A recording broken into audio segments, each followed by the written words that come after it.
the one guiding principle, if we want a guiding principle for what, a moral principle for living our life, the principle should be ahimsa.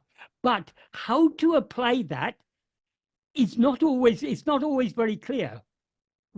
What is the best course of action to avoid causing harm? Because sometimes we're faced with two choices and both will cause harm. So how to choose which is the least harmful? We don't have to worry too much about these things. As if we understand Bhagavan correctly, Bhagavan isn't asking us, Bhagavan didn't give lectures on morality. That is, Bhagavan set an example in his life how we should live. And from his teachings, we have to infer certain things. Bhagavan very clearly indicated, Bhagavan often spoke about the need for ahimsa. He often indicated the need for ahimsa. So we need to understand that as the guiding principle.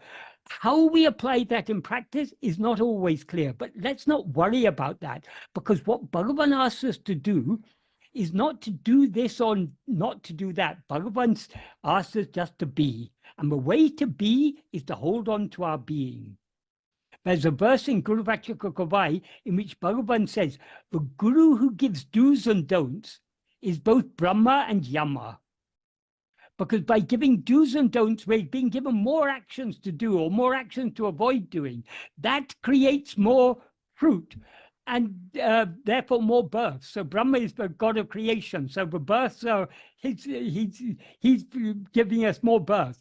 And Yama is the god of death. So when we are born, we have to die.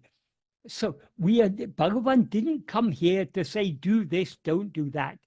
Bhagavan came here to say, Sumairu, just be. And not only did he say just be, he showed us how to just be. He taught us that just being is our real nature. We seem to be doing only because we've risen as ego. So in order to just be, we need to cease rising as ego. And in order to cease rising as ego, we need to hold on to our being. The more we hold on to our being, that is, the more we attend only to our being, I am, the more we as ego will subside. And to the extent we subside, we dissolve back into our being and thereby refrain from rising and doing anything. So we are here to be, not to do. So if we start discussing morality, start discussing which actions are right, which actions are wrong,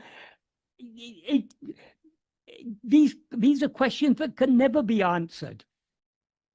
There are so many Puranic stories that illustrate this, the nature of action, how it's even Lord Rama, who is the very embodiment of Dharma, of righteousness, even he faced a moral dilemma. When people suspected Sita, but Sita wasn't pure because she was so many years imprisoned by Ravana. How can she have remained pure? He was faced with the moral dilemma. As a king, he has to uphold righteousness. He has to set an example. But as a husband, he has to be true to his wife. So he has the moral dilemma. So like that, when he had to kill